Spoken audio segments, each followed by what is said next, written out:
Fala galera, muito bem-vindo a mais um vídeo aqui no canal, né? Mas antes de começar o vídeo aí, nos apoie deixando seu like, inscrevendo no canal e ativando o sininho para não perder o vídeo e sempre ser notificado aqui no canal. Então galera, vamos fazer aqui uma reação e um corte da imprensa brasileira, percutindo tudo sobre essa vitória do Flamengo aí que venceu o Internacional por 3-2, né? Fez o primeiro tempo aí perfeito, junto do tempo, baixou um pouco as linhas ali e acabou tomando 2 gols, mas teve um lance muito polêmico também ali, vai ser comentado aí nesse vídeo. Então assista ao final e tem relação do Flamengo aqui. São as relações, fica agora aí. E fazer uma live com vocês, mas eu não poderia deixar de gravar um vídeo para falar desse bom jogo do Flamengo diante do Internacional. Vitória por 3-2, apesar de no segundo tempo ter caído um pouco de produção, mas gostei demais do que vi do Flamengo diante do Internacional no Maracanã. Lembrando que o Internacional hoje é o melhor time do Campeonato Brasileiro, por exemplo. Só no segundo turno ele é o líder, estava aí com uma invencibilidade absurda. Se eu não me engano, 13 jogos sem perder, e o Flamengo jogando muito bem, conseguiu bater o forte Internacional dentro do Maracanã, com um ótimo público, mesmo sendo o jogo apenas para cumprir tabela para o rubro-negro no Campeonato Brasileiro. Antes de mais nada, gostaria de pedir para você se inscrever no canal, dar o like no vídeo, ativar a notificação, compartilhar o vídeo com os amigos, com as amigas e ajudar o canal Vene Casagrande crescer cada vez mais. Conto com a sua colaboração, qualquer ajuda será super bem-vinda. Tem um Pix aí na descrição, se quiser mandar aquela caixinha de fim de ano, tamo junto. Também, se quiser um site de apostas, a KTO é o melhor site de apostas esportivas do Brasil. Lá você encontra os melhores odds, os melhores. Vamos para as informações, pessoal. Na verdade, é uma análise do que foi o Flamengo diante do Internacional. Gostei demais. Na verdade, o Flamengo foi muito bem no primeiro tempo e não foi tão bem no segundo tempo. Mas por quê? Vou explicar para vocês. Primeiro vamos falar do primeiro tempo avassalador do rubro-negro. O time totalmente compacto, ótima transição defensiva, ótima transição ofensiva, os jogadores sabendo muito bem o que fazer. Até publiquei nas minhas redes sociais como é gostoso ver o Flamengo com o técnico Felipe Luiz. Mas eu não vou ser engenheiro de obra pronta e dizer que se o Felipe Luiz tivesse chegado antes, tudo poderia ser diferente, Botafogo não seria campeão da Libertadores, o Flamengo que seria, gente, não dá para dizer isso. Eu acho que a gente tem que pensar na frente. E o futuro é super promissor ao técnico Felipe Luiz. E por que eu falo isso? Mesmo ele diante de um cenário terrível, porque ele pegou o Flamengo todo bagunçado. Embora ele não diga isso nas entrevistas coletivas, é óbvio, ele é amigo pessoal do Tite, ele jamais vai dizer isso. Mas a gente sabe, o Tite não deixou nada, nenhuma boa herança, nada para o técnico Felipe Luiz. Ele chegou diante de muitos desfalques, o time muito bagunçado, e mesmo assim está fazendo o time jogar um bom futebol.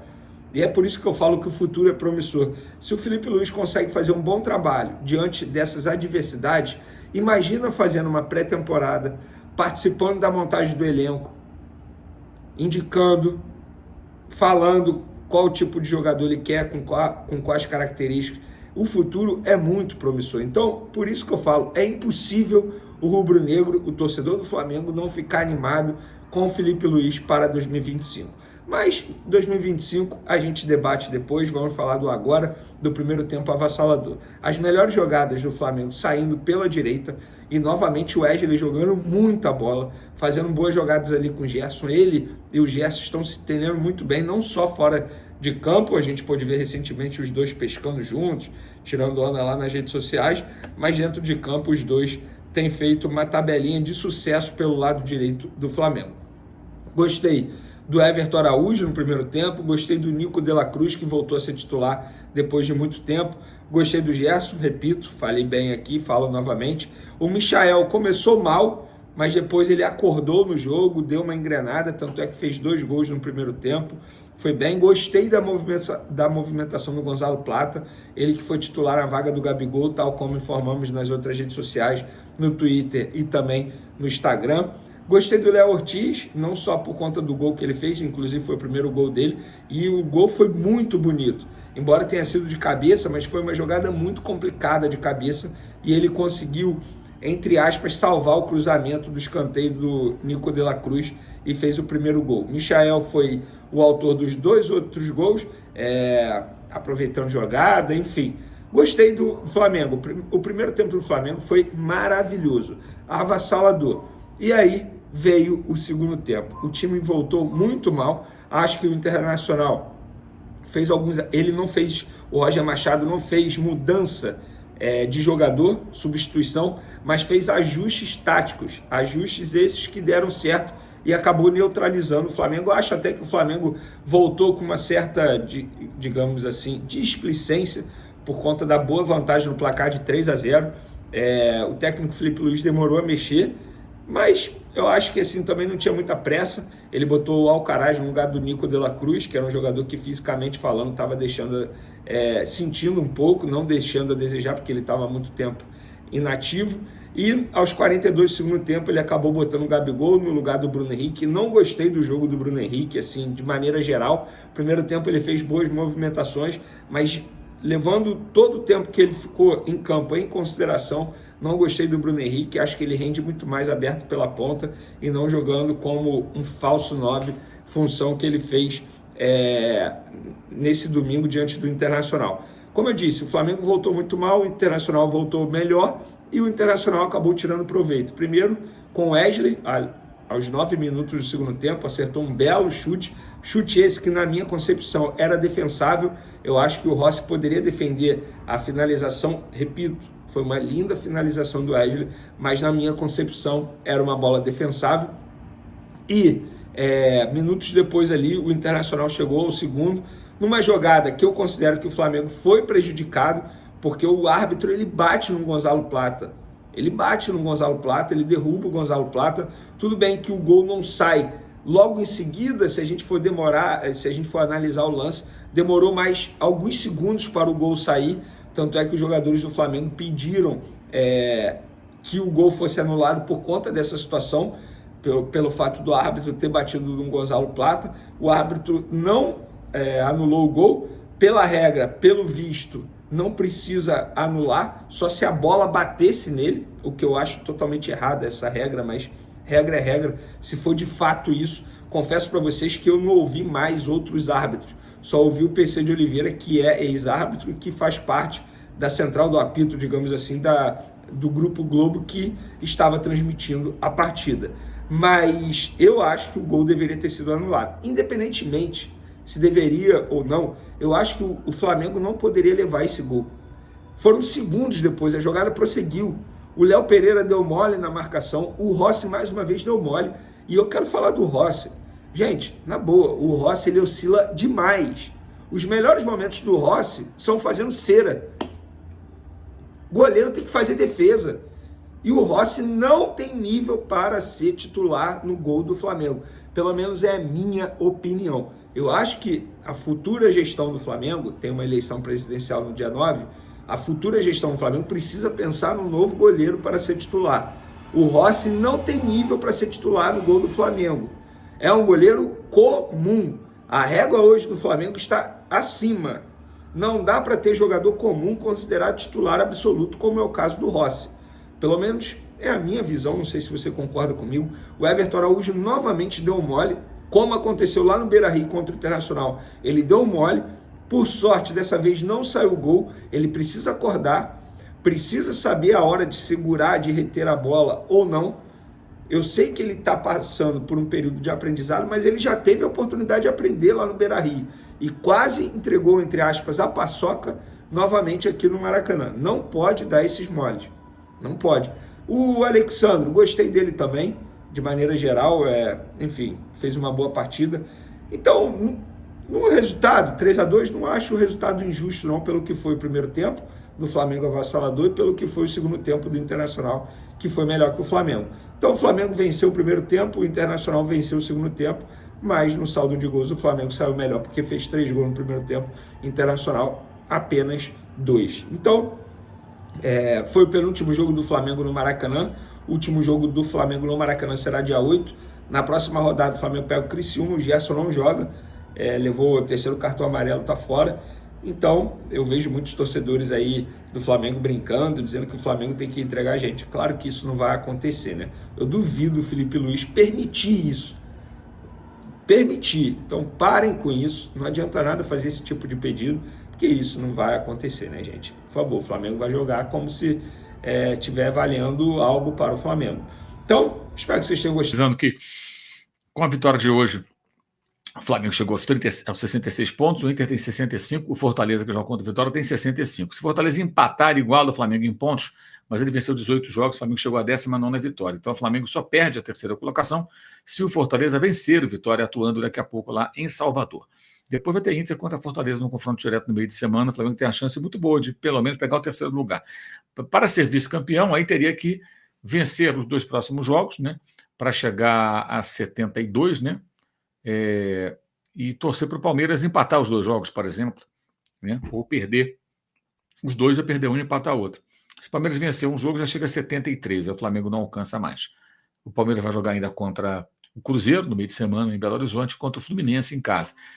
O Palmeiras volta a brigar pelo título brasileiro se, porventura, o Botafogo não derrotar o Internacional lá em Porto Alegre no seu próximo compromisso, né? O Botafogo tem que, pelo menos, empatar para depois, vencendo o São Paulo, atuando em casa, ganhar o título brasileiro também, repetindo aquilo que o Flamengo fez em 2019, quando ganhou na mesma temporada o Brasileirão e a Copa Libertadores da América, tá? As mensagens aqui do Ricardo. O Ricardo Silva colocou 3-0. Foi o placar do primeiro tempo, Ricardo. No segundo, o Inter marcou 2 vezes. Carlos Pinho da Silva critica que o Rossi também acho que falhou nos 2 gols. 2 gols. Aí ele fala que se fosse o Hugo, seria frango, não sei o que, Carlos, não seja bobo. Foi falha mesmo. Frango, não foi um frango, mas foram bolas defensáveis. Se fosse o Hugo, ia falar a mesma coisa. Se fosse o garoto da base, ia falar a mesma coisa que a gente está falando aqui. Não seja bobo, né, Carlos? Pelo amor de Deus, né? Você acha o quê? Que se for o goleiro da base, critica. Se não for da base, não critica. Que babaquice, né? O Maurício também critica o Rossi, a mesma coisa falando aqui o Marcinho 73. Todo mundo criticando muito o Rossi. Eu acho que são críticas pertinentes. Eu também acho, até comentei isso durante o jogo aqui, falando com um colega durante a transmissão, durante a partida. Eduardo Rainelli, falando que o Gabriel só entrou os 42 minutos. Felipe Luiz sendo o Tite, eu nem relaciona, deixa jogar ao menos um tempo inteiro. Por que ele tem? Porque é palhaçada jogar e entrar os 42, Eduardo Rainelli.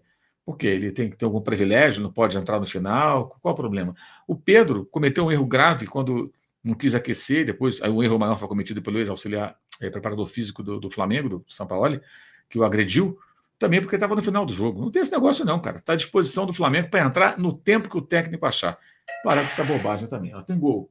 Gol do Atlético, em Atlético 1, Fluminense 0, o Atlético marca um gol logo de saída, cara. Começou o jogo, gol lá em Curitiba, a situação do Fluminense segue preocupante, hein? Começa perdendo. Marco Júnior, Abraão da Silva Paixão também aqui, primeiro tempo dos sonhos do Flamengo, segundo muito ruim, Alcaraz parece não saber o que fazer em campo. Abraão, eu tenho a convicção de que hoje o Alcaraz não tinha a menor noção do que fazer. O que está me parecendo, o jogador custou muito dinheiro, veio cercado de expectativa e está visivelmente nervoso, ansioso, querendo acertar. Não pode ser assim. Então tem que parar agora, vai terminar a temporada, vai com calma, treina, faz a pré-temporada, vai viajar com o grupo, depois começa a jogar o Campeonato Carioca, vai encontrar seu melhor posicionamento, o técnico vai entendê-lo melhor e as coisas vão melhorar. O Caraz é jovem, acabou de fazer 22 anos, é um ótimo jogador e não vamos aqui cair na armadilha que tanta gente cai, né, de ficar precocemente criticando assim, em caráter definitivo jogadores recém-chegados, como já aconteceu com o Eric Pulga, aconteceu com o Luiz Araújo, com o Everton Cebolinha, tá, e outros jogadores que o Flamengo contratou que foram taxados como bagres. O Wesley mesmo, que veio da base, era bagre outro dia, agora é craque. É assim. Então, realmente hoje foi um desastre. Entrou muito mal no jogo, mas não se avalia por tão pouco tempo, né? Um jogador tão jovem, recém-chegado. Já teve bons momentos e agora tem jogado mal, de fato, quando entra no time. Precisa de mais confiança, evidentemente. Então é isso, galera. Chegamos mais um fim de um vídeo aqui no canal. Vimos aí que a imprensa aí repercutiu tudo sobre esse jogo do Flamengo, né? Que fez o primeiro tempo aí perfeito, né? Aplicou 3-0 no Internacional. Poderia ter feito mais, mas o Flamengo no segundo tempo baixou o ritmo, né? E deixou com que o Internacional ali aproximasse, né? E fizesse 2 gols, né? O Internacional teve até chance de empatar, porque o Flamengo deu uma bobeada ali nesse segundo tempo. Mas venceu e continua aí na terceira posição, né? Subiu na tabela, estava em quinta, agora está em terceiro, visto que era um confronto direto, né, com o Internacional, que estava em terceiro colocado.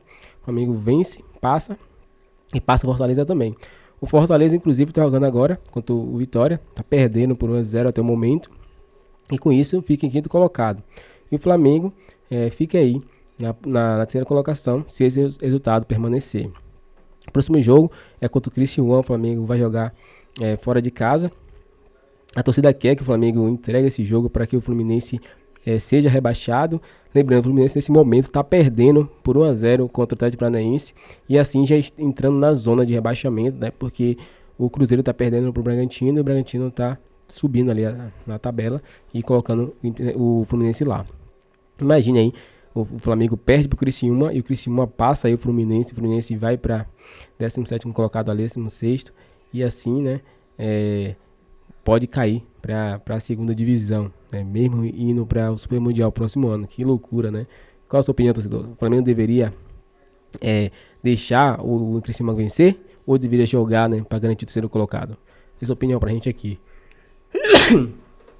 Se você gostou do vídeo, galera, deixe seu like, se inscreva no canal aí e até o próximo vídeo.